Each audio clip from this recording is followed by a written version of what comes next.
Souls game or Souls-like game are very challenging. In a FromSoftware Souls game, there's no option to change the difficulty. That option is embedded organically into the game, but not in the UI. So how they created such a challenging game?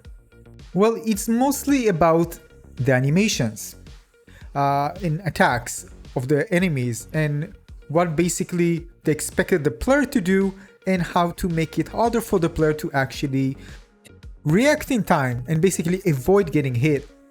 So you can see different easing animations here on easing.net, and basically again combining different easing, not giving you linear so it won't be predictable, so you know exactly where to evade an attack. So sometimes it's like not just you playing the game, it's just the game really playing with you. But of course it's not just in Souls game, many games use that. But in Souls game it's very punishing because again, if you do get hit, and you don't learn and you don't improve, you're gonna get beaten. So how do you make it even more frustrating for the player? Well, basically you can just give it to players and see how they react, giving different type of easing animations, combine different things, try to do a combo for example, so it won't be predictable, so players need to remember, see where players actually healing, how they react, and of course change that. So for example, if a player heals after a combo attack, make another hit, so if they heal, they get punished. Another thing is also making sure that the boss not just move in a very predictable speed, sometimes can rush or can surprise you with really range attack, or the attacks are very big, so if you think you're going to easily position yourself a bit far and you'll be safe, no, it won't work. Also super fast attack which requires you to completely avoid it, otherwise if you stay even in range you're gonna get destroyed. Now of course the solution is pretty simple, don't get hit, but it's hard. And the thing is that why we see many players, including myself, just rolling and try to evade, because another thing developers can do is increase the variety of attacks so it's harder for you to remember.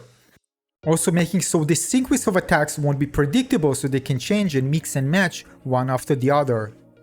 They can also cancel certain animation at a certain time if you are close by, for example. And of course, rolling like crazy won't help you out, because the idea with this type of combat that you need to be in sync. If you're out of sync, well, you're gonna get hit. This is the type of combat that requires you patience and, really pay attention carefully to the animations, learn them, and if you do, you'll be fine. Actually, sometimes it's even better, just go in and try to learn the timing of the animations. See, for example, the visual cue of the animations, it's pretty easy to remember, and time it. For example, if you see the boss maybe raising his hand and going to be like an attack, you can actually just count 1, 2, 3, something like that, and after 3 seconds the attack is just going to hit. So next time you see a hand raised, you just need to count 1, 2, 3 and avoid it. So for this time of preparation, really remembering the attack, learning them and learning the timing might be even better and save time compared to trying again and again until, well, it gets in and you remember. Sometimes it takes a lot of tries if you try to do it like that. However, Elden Ring gives you many ways to become, well, pretty powerful and even cheesy in a way. For example, you can have a mimic or another NPC to your aid that get the attention. Basically, the boss can fight the NPC and not you, and it makes it much easier, significantly easier. And after I did it a lot in my first playthrough, second playthrough I haven't done it at all, and from time to time I just enjoy trying out, of course, different ones because they are pretty cool, so just bring it to the fight. But nonetheless, I really feel good when I'm able to do it without it. But you can see the animation, consider just stretching your patience when you're gonna do it, when. And the thing is that if you're gonna roll, if you don't try to do things in the wrong time or don't know how to find the gap in the attacks to actually attack, you can get punished doing it. So it's really important when it comes to fight to either really, if you want to do it without any guide, any help, or just to, well, remember the attacks. Other thing is that there are different ways to approach fights, like for example with magic, for example range attacks. Usually players find it very hard if they need to deal with continuous attacks in close range. This is why you have the option to use incantations, for example, which make things much easier, and also use for example sorcerer, for example, which can sorcerer, there are really classes here, but using range magic attacks, which again makes it easier. But even then, the game always is going to trick you. For example, here you can see me using a, well, let's call it a sorcerer build, and can attack from far. But the thing is that with Malenia is that she can really close distance fast on you, and doesn't really give you the space. And this is one mechanic to actually make basically the fight much harder for the player. This is why Malenia Blade of Mikola boss fight was very challenging for players, because the boss can actually close very distance, so you don't even give you the time to do things. So first time, by the way, my first playthrough I did with the Mimic. After that I dropped it. But again, you can see that although you can deal damage from far, she closes distance fast on you. In other bosses, you can see projectile flying towards it. The idea is that whatever not give you enough time to prepare, and basically if they push you enough, you're gonna get stressed, and eventually you might make mistakes. And many players do that. They make mistakes because of the pressure. How many times it happened that you say, I can't believe it? I mean, and you just see yourself making a mistake after a mistake, or just repeating the same thing over and over, and because, well, just pressure. Yeah, it's pressure. For example, this attack where Malenia closes distance on you, and this flurry attack, in order to finish this fight, I needed to learn how to dodge it. Even if I have a range one, I needed to pay attention. Otherwise, I wouldn't be able to finish it. So what I did basically was just practicing and practicing how to avoid it.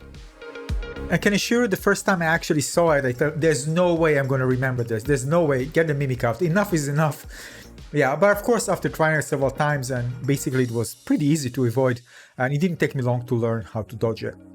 Even though it looks like something like, what the heck, all these attacks is dodgeable. And this boss is one of the toughest bosses in Elden Ring. But in my opinion, it's not the toughest, but still very, very challenging. But you need to understand that when I first fought Malenia, I actually beat it hard first time. I just basically put a Mimic. So it can be significantly easier if you bring a little buddy to help you out. I didn't even know she's hard until people start posting things about it. Again, this was my first Souls game, by the way, keep this in mind. Today, for example, I went to finish Mog, Lord of the Blood, and I tried with a katana, but he just wrecked me. So I didn't bring a Mimic this time. I actually wanted to use what I have. Although it feels a bit cheesy, but basically using Incantation, kind of a range attack, it actually worked pretty well because I was able to beat him just with a range attack and just by careful positioning and some dodging. So many players, what they do, they try to minimize the engagement basically and try to get less into situations where they actually failed. And Elden Ring give you that, give you options to do just that, not engage in close combat, especially in close combat where there's a very high chance that you're gonna get hit if you're not prepared. So even against aggressive bosses like this one, they can close distance, they have big range. This can be very easy and very cheesy in a way if you use, for example, incantations, let alone if you're using a Mimic, right? This makes this boss very, very easy. But again, positioning and attacking, even with just incantation, can make the combat much easier. So in some way with Elden Ring, you are the one who will decide the difficulty, not by changing a slider, which doesn't exist, but just deciding which build you are actually using.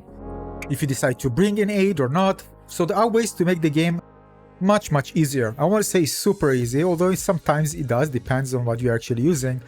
But again, it's much more approachable, let's say it like that. Now, of course, there are players who just search for, to prove to themselves and sometimes even prove to others to showcase their skill. And this game is a skill base to not use any of this thing that makes the game basically easier. Take on the challenge, even reduce everything, even the armor, everything, just to show they can actually dodge the attacks, learn the boss fight, and actually laugh at the boss at the face when they're actually able to just dodge everything. Nonetheless, I'm sure that the data is there for developers to kind of analyze it, and all this data, by the way, for millions of players playing the game, being analyzed, can even allow them to make boss fights even tough, more challenging, because they really gather lots of information they already had, by the way, from all the previous Souls games they made. So they know exactly what works, what makes player fail, and I mean, I'm positive that they do. I mean, I don't know that for sure, but I'm positive that they do, and they can just make some bosses very, very challenging. So as developers, they really have the knowledge to know how to play with you, the player. So for those of you new players, I recommend, well, trying different things, see what works for you. It doesn't matter what you use. Eventually, you're probably gonna, especially if you're gonna replay the game again and again, you're probably gonna decide to drop a few things and try to beat bosses yourself, create a strong build. And I'm positive you do well after not a long time. So yeah, in some way it feels like that FromSoftware is playing with us, but we do enjoy it. It feels great when you're able to succeed. So it's not bad. Thanks for watching.